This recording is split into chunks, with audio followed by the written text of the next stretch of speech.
लाला के इधर जन्म का उत्सव मनाया जा रहा है। कैलाश पर्वत में भी भनक लगी और जितनी बार भगवान का अवतार होता है भगवान शिव जरूर आते हैं। भगवान शिव को भी लगा कि अरे इतना बड़ा दिव्य उत्सव नंद भवन में चल रहा है, मुझे भी दर्शन करने चाहिए। भोले बाबा अपने बूढ़े नंदी पर सवार हुए और चल दिए गोकुल की तरफ। जब गोकुल पहुंचे तो बाबा का ऐसा बेढंगा महाराज स्वरूप था, कानों में बिच्छू लटक रहे हैं, दोनों बाजुओं पर सांप बंधे हुए हैं, भस्म रमाए हुए हैं। ऐसा जब स्वरूप देखा तो पहरेदारों ने बाहर ही रोक दिया, अंदर जाने नहीं दिया। बोले बाबा क्या चाहिए? बाबा ने कहा मुझे भिक्षा चाहिए। तो द्वारपालों ने अंदर जाकर के माता यशोदा को कहा कि माँ कोई बाबा आया है और वो बाबा ऐसा दिव्य स्वरूप है उसका जिसको देख करके हमको डर लग रहा है, तुम मैया जाकर के उस बाबा को भिक्षा दे दो। मैया गई और भिक्षा का जो पात्र है वो आगे बढ़ाया बाबा ने। मैया जैसे ही भिक्षा डालने लगी तो बाबा ने अपना पात्र पीछे कर लिया। बोले मैया मुझे ये धन दौलत तुम्हारा कुछ नहीं चाहिए, तो क्या चाहिए? बोले बाबा कहते हैं, बोले ले भिक्षा निकरी नंदरानी कंचन थाल भराया, ले भिक्षा जा जोगी आश्रम मेरा लाल डराया। मैया थाली में सोने की असरफियां लेकर के आई और कहा कि लो बाबा। बाबा ने कहा नहीं मुझे ये भिक्षा नहीं चाहिए, तो क्या चाहिए? मैया तेरे दर्शन को यह दीन भिखारी आया, मोहन के दर्शन भिक्षा को दो नयन कटोरे लाया। बोले मैया मुझे सांसारिक भिक्षा नहीं चाहिए, मैं अपने पात्र लेकर के आया हूं और दो पात्र हैं। वो कौन से पात्र हैं? बोले वो नयन पात्र हैं। बोले इन नयन पात्रों से मैं तुम्हारे लाला के दर्शन का दान चाहता हूं। बोले मैया अपने लाला को मुखड़ो दिखाए दे। मैया ने कहा कि देख बाबा तुमको भिक्षा लेना हो तो लो, नहीं लेना हो तो अपने घर जाओ। जब मैं 80 साल की बुढ़िया तुम्हारे ऐसे स्वरूप को देख करके डर रही हूं तो मेरा जो लाला है वो तो इतना छोटा है, वो देख करके डर ही जाएगा तुमको। मैं तुमको भिक्षा नहीं देने वाली हूं लाला के दर्शन की। बाबा बोले मैया देख ले। बोले नहीं नहीं, मैं तो अगर तुमको संसार की कोई भी वस्तु चाहिए जो मेरे पास है मैं तुमको दान में दे सकती हूं, लेकिन अगर तुम चाहो कि मैं अपने बालक को तुम्हारी गोद में दे दूं ये तो असंभव है। भोलेनाथ ने कहा कोई बात नहीं। भोलेनाथ वहीं बाहर चबूतरे पर अपना झंडा गाड़ा, त्रिशूल गाड़ा और वहीं पर बैठ गए। और भगवान श्री बालकृष्ण लाल के दर्शन की अभिलाषा से भगवान शिव वहां बैठे। आज भी जब आप नंदगांव या गोकुल जाएंगे तो वहां आशीश्वर महादेव के दर्शन होते हैं। भगवान शिव की ये आशा थी कि मुझे बालकृष्ण लाल का दर्शन हो। बैठ करके नेत्र बंद करके भगवान बालकृष्ण लाल से जैसे उन्होंने संपर्क साधा कि हे ठाकुर जी हर बार आप जितनी बार भी अवतार लेते हैं लीला करने आते हैं, मैं हर बार आपके स्वरूप का माधुर्य रसपान करता हूं, लेकिन इस बार मैया अड़ी हुई है कि मैं तुम्हें दर्शन नहीं कराऊंगी।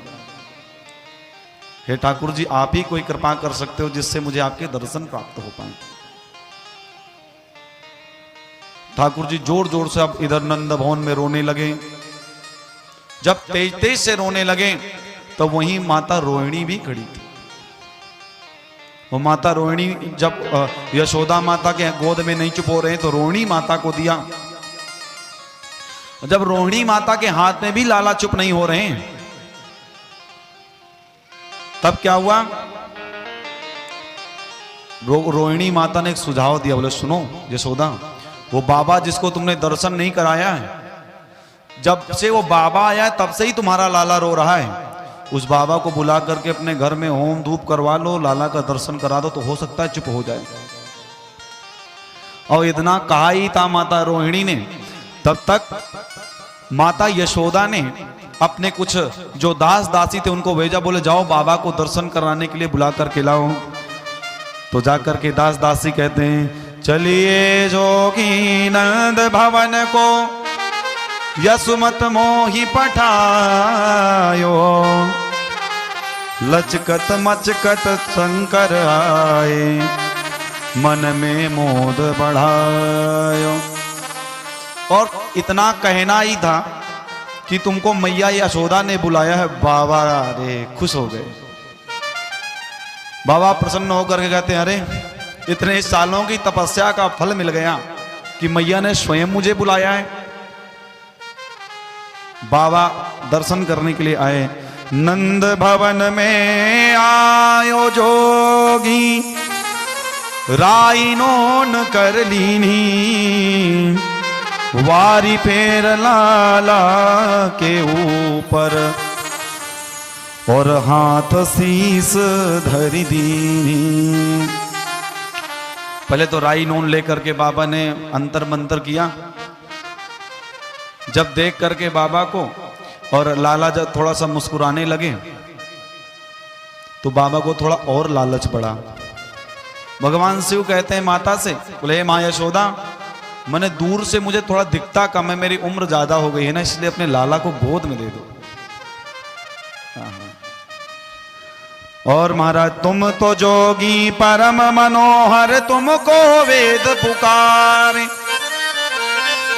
बोले मैया, बाबा से कहती है मैया, बोले बाबा ना तो मैं तुमको जानूं, पता नहीं तुम कहां से आए हो, और अगर मैंने तुम्हें अपना बालक तुम्हारे हाथ में दिया तो तुम अगर दौड़ करके भाग करके मेरे लाला को ले करके तुम चले गए तो। बोले नहीं नहीं,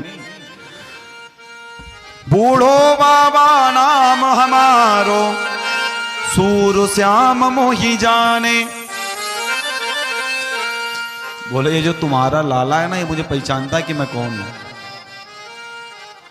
मैया ने दिया बाबा के हाथ में लाला को, और महाराज लाला खुश हो गए। भगवान आशीर्वाद देते हैं बाबा को कि नित्य भक्ति बढ़े। और मैया ने अपने हाथ में लिया लाला को, और लाला को लेकर के और भगवान शिव को भोजन प्रसादी कराई। उसके बाद फिर बाबा से कहा कि सुनो बाबा, अब तुम इस ब्रजमंडल को छोड़ करके कहीं नहीं जाना, रहिए जोगी नंद भवन में, ब्रज में वासो कीजय, जब जब मेरो लाला रोवे तो जंतर मंतर कीजय। बोले बाबा अब तुम इस ब्रज प्रांत के बाहर मत जाना, कहीं यहीं रहो। आज भी भगवान शिव ब्रज प्रांत में नंदेश्वर महादेव के रूप में विराजमान है। भगवान शिव के दो स्वरूप वहां विशेष रूप से पूजे जाते हैं जो नंद भवन के आसपास हैं। पहला आशेश्वर महादेव, जहां भगवान ने तपस्या करी थी भगवान के दर्शन के लिए, और दूसरा नंदेश्वर महादेव। जब भी आप भगवान बालकृष्ण लाल को वहां अभिषेक करेंगे तो जो जल गिरेगा वो भगवान शिव के सिर पे ही गिरेगा।